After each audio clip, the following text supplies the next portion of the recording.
Anyway, I think the program need to be slightly modified to suit the time. Uh, we'll be talking about how do we achieve this net zero. This phrase is being used nowadays quite popularly. How do we achieve net zero emissions, which is coming from the construction industry? And when we talk about construction industry, because concrete is one of the major materials of construction, most of these carbon dioxide emissions come from the ingredients of concrete. Therefore, concrete plays an important role. Now, all of a sudden, why this has become a very important thing, or why this term sustainability has acquired this urgency in recent years? The reason is because of this. India has committed that we would achieve net zero or the carbon dioxide net zero emission in cement by 2070 and in concrete by 2050. Now, when we commit 2070 or even 2050, we are in 2025. It is not that we can say, okay, 2050 is far away, 2070 is still far away. Therefore, we don't have to worry about it. No, it is not like that. There are targets for cement and concrete every year. There are yearly targets that the industry and the users have to meet. Therefore, there is an urgency. Now, any investor, whether it is manufacturing company or a construction company, investors have started asking these questions. Earlier, investors who used to put money, they used to only look at what they would get back from that, but they have started asking these questions like even the banks, whether it is the World Bank or even Indian banks, have started asking this question: what are your commitments? What is your greenhouse gas emission? What are your timelines for reducing that? These are the questions that they are asking. If these questions are answered properly, then probably your interest rates would reduce. Therefore, you will get your money or you will get your investments. Therefore, this has achieved, this has induced a sense of urgency in the construction industry. They are asking this question: what is the carbon footprint of your industry and what steps you are taking to reduce that?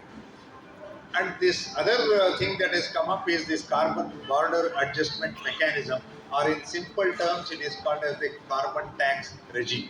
Now, if you are to export any material like, say, steel, cement, aluminium to any European country, there is an additional tax that is levied if you don't stick to these sustainability targets. Now, this is quite stiff, about 30% additional tax. If you take it in terms of Indian rupees, if cement costs say 400 or 500 rupees, one third of that, 30% it will be more if you export. That will make exports totally not practical. Therefore, this has achieved a sense of urgency. Cement, steel, aluminium, and therefore you are now hearing this term like carbon capture, utilization, storage, etc. Now, whatever the carbon dioxide that is produced by the industry, can we think of taking it out? Can we think of storing it? Can we think of whatever is stored? Can it be utilized in some other form in the construction industry? These are the questions that are being asked. Now the new terms like carbon dioxide sink, recarbonation, that is whichever process produces carbon dioxide or carbonation, it also has a potential for recarbonation. Can that be achieved? That is the question right now. This is very well known. Iron, steel, aluminium and other materials, cement, lime, plaster, they account for a very big share of pollutions, global pollutions and emissions. Therefore, we need to look at this. Now, as far as the major uh, ingredient is concerned, cement, worldwide 4,500 million tons of cement is produced. Out of that, China produces about half of it, 2,000 million tons. India has the capacity to produce about 600 million tons. And this is the scenario as far as India is concerned. The cement capacity is 600 million tons. What is produced is around 500. Cement-based products, structural concrete, reinforced concrete, etc. This is the current status today. Now, when we think of how do we reduce carbon dioxide, it can be done very broadly in four different ways. Number one, how do we reduce cement how do we produce cement with very low clinker factor? That is the first step. Second step is how do we optimize cement content in concrete? Third is on the use of recycled aggregates, coarse aggregates and fine aggregates.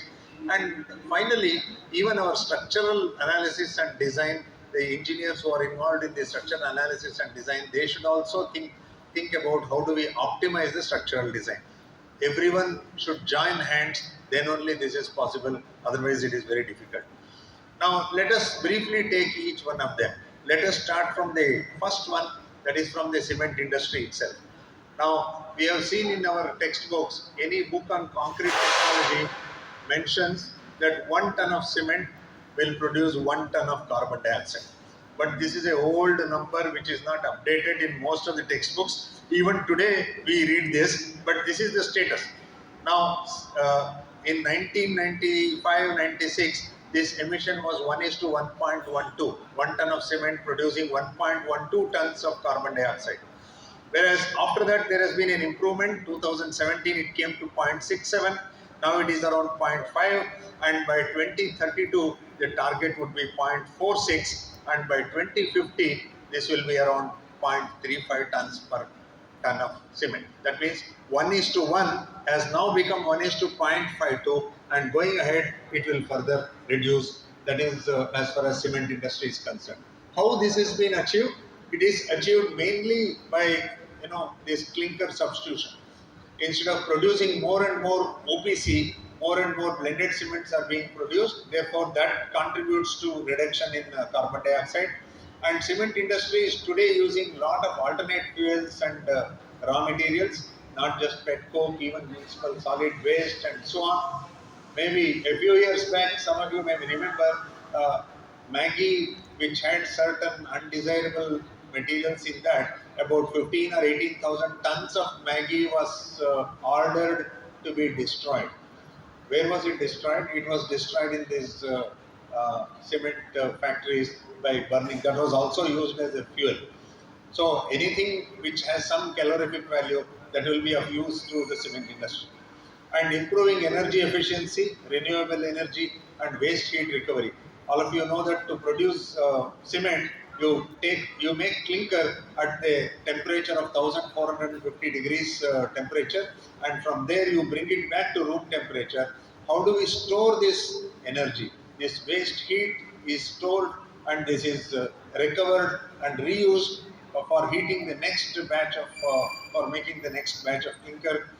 Cement industry has invested a lot of money in waste heat recovery also. There are newer varieties of cement, novel cements, carbon capture, storage, utilization. Maybe I will show something, one slide on this. Now, these two curves are about the production of OPC and blended cements. In 1990s, India was producing about 70% of OPC and about 25 to 30% of blended cements. Now you can see it has reversed. OPC production has reduced, blended cement productions have increased to more than 70%, and this has contributed to the reduction in carbon dioxide. Maybe you will not be able to see this uh, number so much, but look at this. Yeah. Uh, See, these are all, this is the level at which we are now producing carbon dioxide.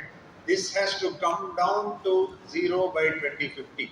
Right now we are here, right now we are somewhere here. Going ahead, we will produce more cement, and therefore entire industry we will reach this level of carbon dioxide emission, and this has to reduce to zero. Now, how it should reduce to zero? It is due to the efficiency in design construction, that will contribute to about 22%, efficiency in concrete production, savings in cement and binders, savings in clinker and clinker production, which I mentioned to you just now, and this carbon capture, utilization and storage, that would contribute to 36%. All these things together will make it zero. Not just one step can make that zero. Let us see some of them. How do we intend to make it zero? As far as materials are concerned, these are some developments which have taken place in the past few years.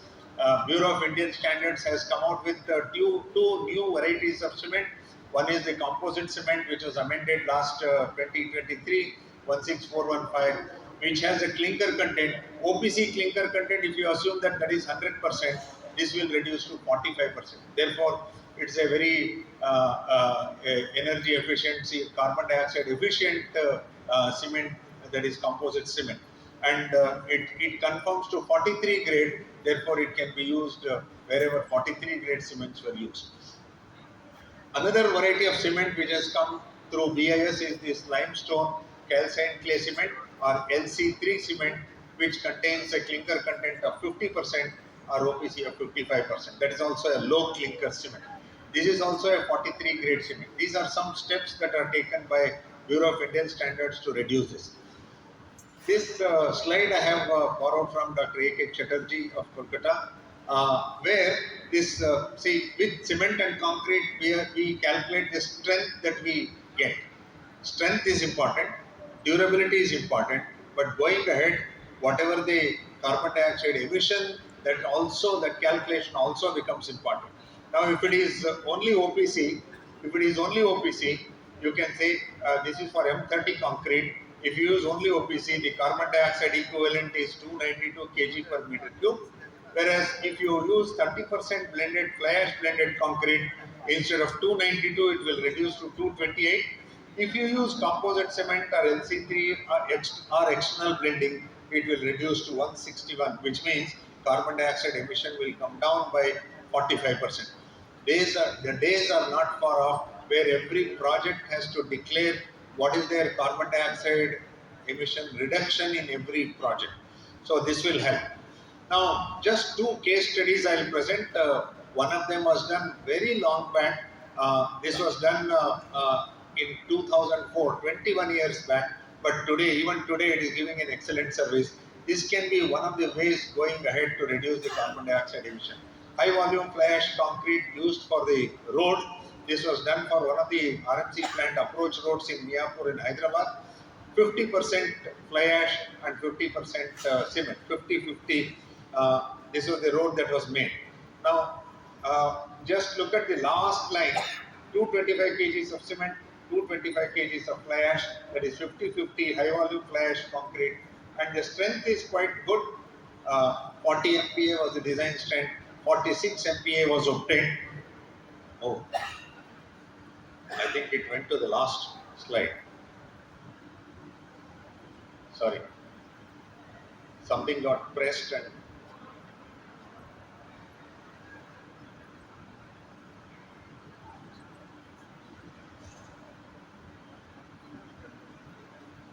okay.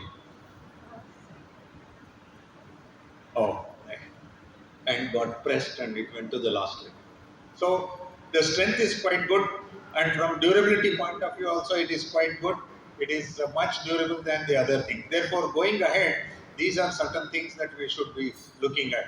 And after 21 years, in fact, yesterday I was in Hyderabad. After 21 years, that road is still giving an excellent service even after the 2 decades.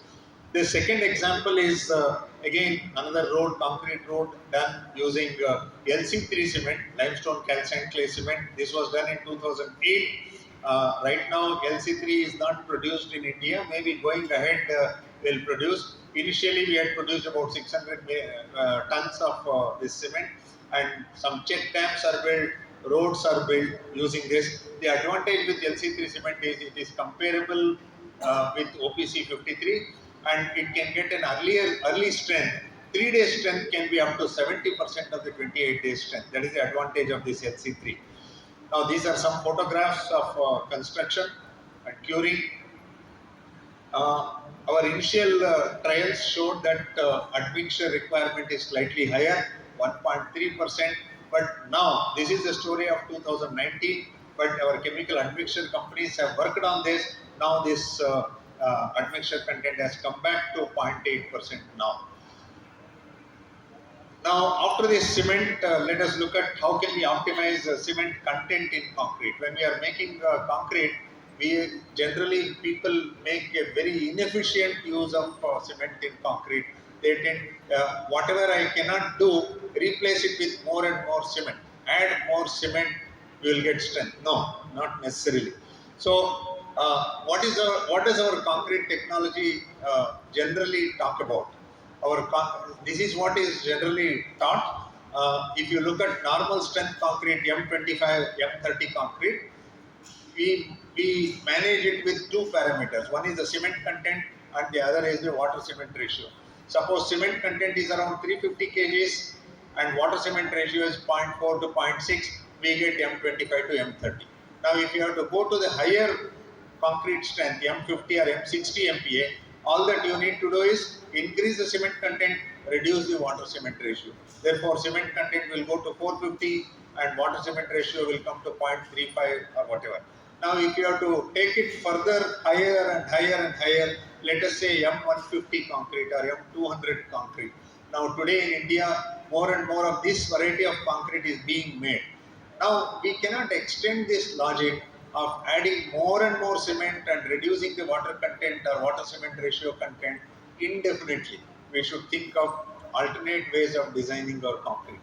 The alternate ways, I'll just show it one slide.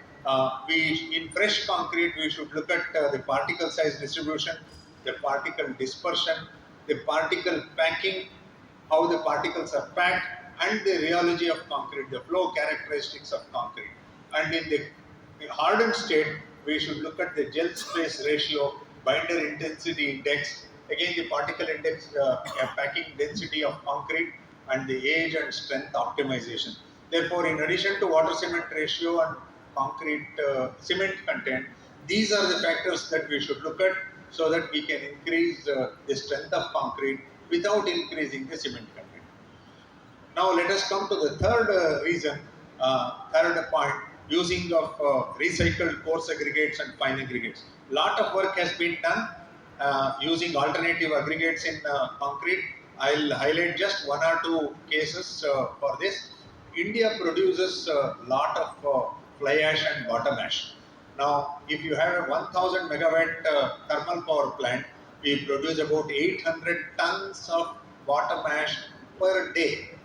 Therefore, I mean, fly ash produced is much more, but fly ash is being utilized in several areas, but bottom ash is not utilized. 800 tons per day for every 1000 megawatt plant, and there are hills, huge hills that are produced out of this bottom ash.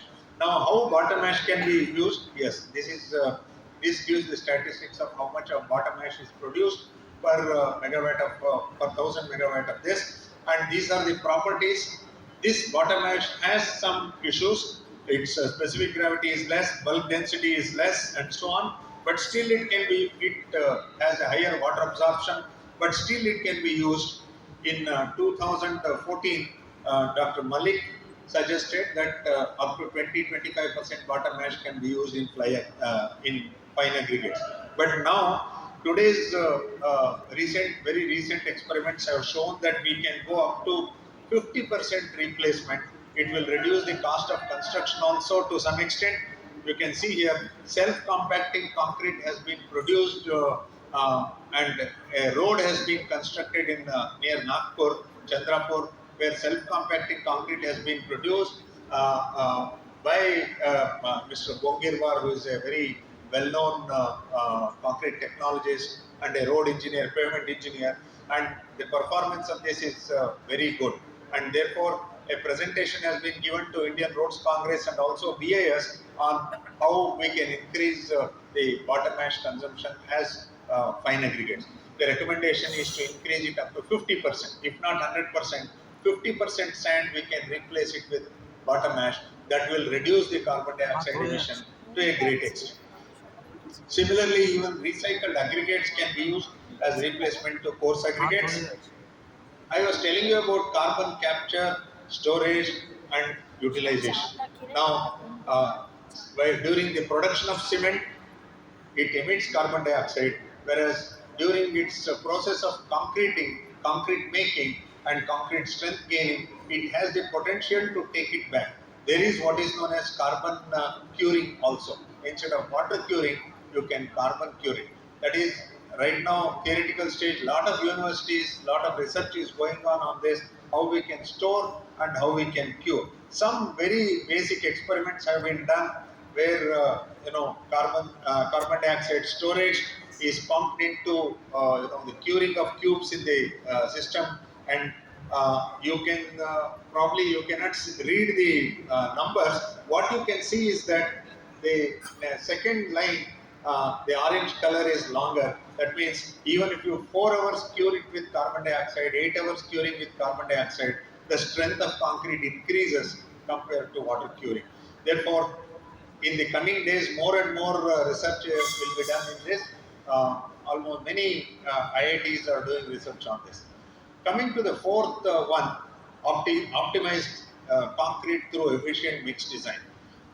If you recollect, our professors have taught us in strength of materials that compared to a simply supported beam with a uniformly distributed load, whatever the bending moment that you get, instead of that, if you have an arch will have least bending moment and therefore least cross section. Or in other words, arches are more efficient kind of structures than beams. This is just one example, and there are several such things that structural engineers need to do in order to promote sustainability of concrete. Therefore, through efficient design innovations, what can be done? Just few examples I have given. Explore alternative designs. When we think of structural forms, multi-storied buildings, there are several options. You have RCC B frame structure with infill walls. You have the entire RCC slab and shear walls construction, shell structure construction, and reinforced concrete with non-structural walls. In these non-structural walls, you have different kinds of brickwork. Maybe it is clay bricks, EPS, etc., etc. Therefore, we need to move from strength-based design to performance-based design. Yes, strength is important. Yes, durability is important. But a big yes, sustainability is also important. Therefore, sustainability also should form our design. Not just strength-based design and durability-based design, but also sustainability-based design or performance-based design must be there. Coming to roads, see housing and roads, they are the two major forms. Coming to roads, the short panel roads or white topping of concrete pavement, where instead of 300 mm as per the conventional design, the thickness would come down to 150 mm. That is a great innovation. If the thickness of concrete can be reduced to 150 mm, maybe we have an expert here who has implemented this short panel pavement. Mr. Rajiv Chetalaj is here. He is a person who has not only the knowledge of it, but also he has implemented it in the government. Maybe today that is not his topic, but maybe he would explain that how it is done. Number two is precast concrete roads are becoming more and more popular. Instead of again 300 millimeter thick concrete road, if you make it precast, if you make it in the factory, the thickness can come down to 200 millimeters. That means 1/3 of the thickness is reduced. That way you can save a lot of concrete and attain sustainability. This ultra high performance concrete long span bridges is one more effort to reduce the cross section and also to reduce the concrete consumption. Okay, maybe that photo will come later. Now this is just one example of performance based construction. This is the example of World Trade Center, One World Trade Center. The concrete that is used here is M80, M95 concrete up to 40 floors, and above that it is 60 to 70 MPa. Now, we can achieve sustainability in two different ways. Number one, by reducing the clinker content. I gave the example of blended cements, multi-blended cements, and so on.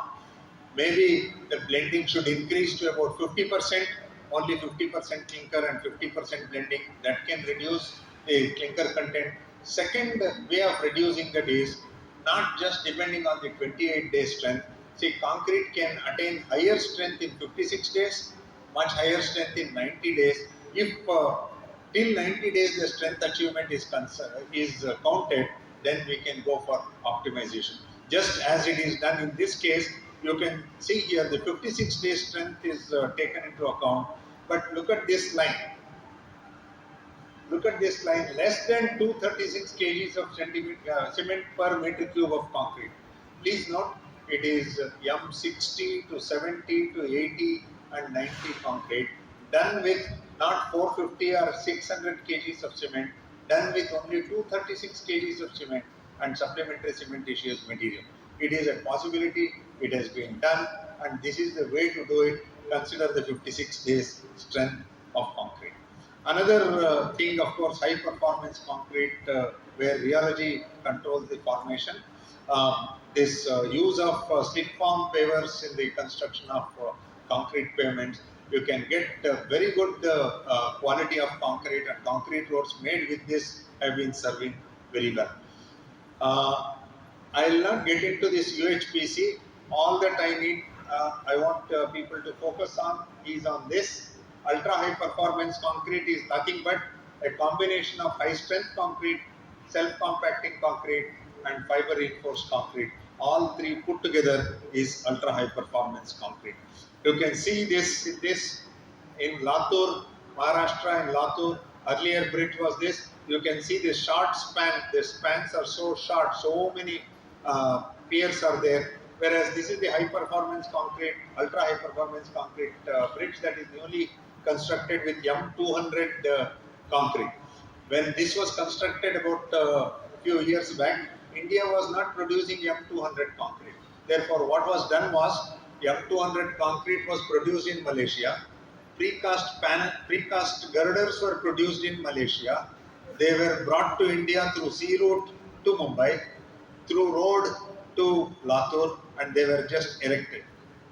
But today, I must tell you, there are several people who can produce M200 concrete, Ultratech included. They have supplied M200 concrete to several projects. There are several precast manufacturers who have come up in India now who can make precast girders, precast any element precast, M150, M180, M200. It is being made in India. There are several bridges in the construction process. Maybe if we meet next year, several such examples can be shown today. So with this, I come to the conclusion of my talk. The final target is to achieve net zero in carbon emission. That is possible to do. Concrete has an incredible design versatility and flexibility. Now this is important. This should come to the practice. This should come to our education also. Structural engineering and concrete technology, it needs to be reoriented totally in our education, as well as in the upskilling of present professional engineers who are making it. Uh, we design concrete for say M60 or M40 or M80 concrete strength. We design it for durability. We should also introduce now in our design, we should introduce what is called as ECF, embodied carbon factor in that concrete, and the global warming potential. I am 100% sure this will get into our textbooks very shortly. It has to be taught in the colleges. Not only strength, not only durability, but also sustainability point of view also, structures need to be designed. But one big star mark, conditions apply. One big star mark is that there is a need to guard concrete construction, quality of concrete construction, so that concrete is not misused, concrete is not abused. When you use such a small cement content, you cannot misuse concrete, structures will collapse. With that condition, definitely there is a way possible ahead. Housing and roads, they form the bulk of the structures, and with this, by 2050, we hope to achieve net zero in our concrete construction. Thank you all for your patience.